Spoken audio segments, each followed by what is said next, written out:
It was the design of Angelo Ricci and Joe Zanuck and Manuel Silva to call on the terrible old man.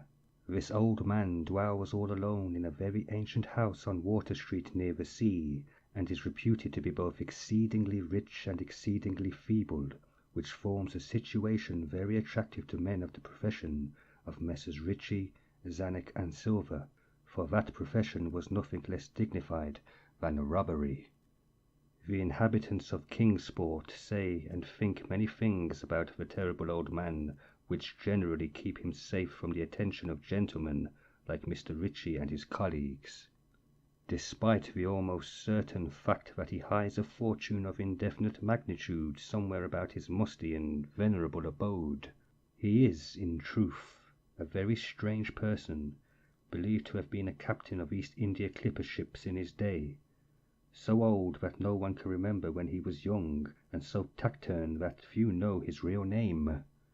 Among the gnarled trees in the front yard of his aged and neglected place he maintains a strange collection of large stones, oddly grouped and painted so that they resemble the idols in some obscure Eastern temple.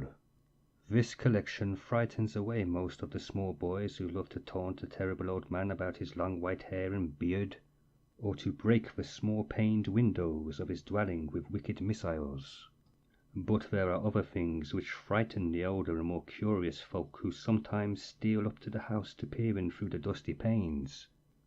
These folk say that on a table in a bare room on the ground floor are many peculiar bottles, in each a small piece of lead suspended pendulum-wise from a string, and they say that the terrible old man talks to these bottles, addressing them by such names as Jack, Scarface, Long Tom, Spanish Joe, Peters, and Mate Ellis, and that whenever he speaks to a bottle, the little lead pendulum within makes certain definite vibrations as if in answer. Those who have watched the tall, lean, terrible old man in these peculiar conversations do not watch him again. But Angelo Ricci and Joe Zanuck and Manuel Silva were not of Kingsport blood. They were of that new and heterogeneous alien stock which lies outside the charmed circle of New England life and traditions, and they saw in the terrible old man merely a tottering, almost helpless greybeard, who could not walk without the aid of his knotted cane, and whose thin, weak hands shook pitifully. They were really quite sorry in their way for the lonely, unpopular old fellow whom everybody shunned, and at whom all the dogs barked singularly. But business is business, and to a robber whose soul is in his profession, there is a lure and a challenge about a very old and very feeble old man who has no account at the bank, and who pays for his few necessities at the village store with Spanish gold and silver minted 2 centuries ago. Messrs. Ricci, Zanuck and Silva selected the night of April 11th for their call.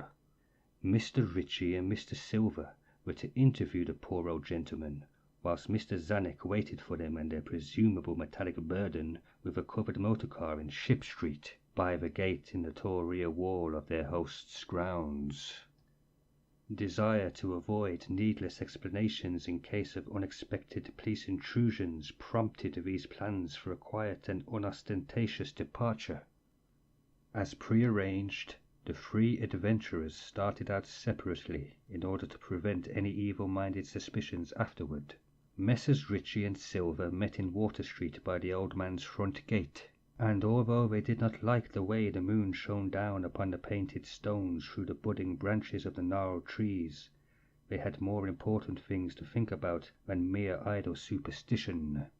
They feared it might be unpleasant work making the terrible old man loquacious concerning his hoarded gold and silver, for aged sea captains are notably stubborn and perverse.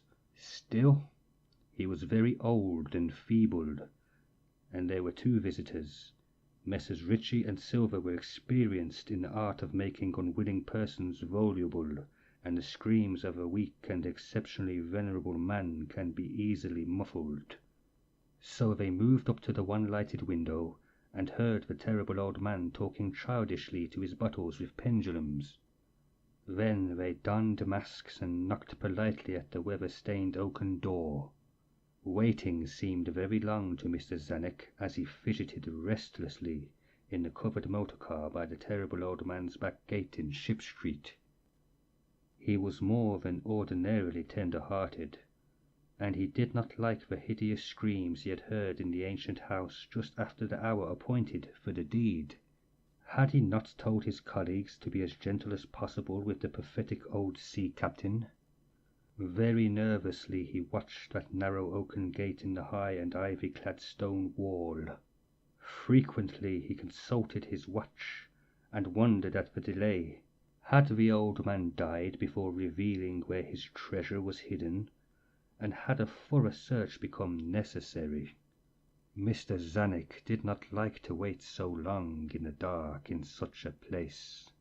Then he sensed a soft tread or tapping on the walk inside the gate, heard a gentle fumbling at the rusty latch, and saw the narrow, heavy door swing inward. And in the pallid glow of the single dim street lamp he strained his eyes to see what his colleagues had brought out of that sinister house which loomed so close behind. But when he looked, he did not see what he had expected, for his colleagues were not there at all, but only the terrible old man leaning quietly on his knotted cane and smiling hideously. Mr. Zanuck had never before noticed the colour of that man's eyes. Now he saw that they were yellow. Little things make considerable excitement in little towns, which is the reason that Kingsport people talked all that spring and summer about the three unidentifiable bodies, horribly slashed as with many cutlasses, and horribly mangled as by the tread of many cruel boot heels which the tide washed in. And some people even spoke of things as trivial as the deserted motor car found in Ship Street, or certain especially inhuman cries, probably of a stray animal or migratory bird, heard in the night by wakeful citizens. But in this idle village gossip the terrible old man took no interest at all. He was by nature reserved, and when one is aged and feeble one's reserve is doubly strong. Besides, so ancient a sea captain must have witnessed scores of things much more stirring in the far-off days of his unremembered youth.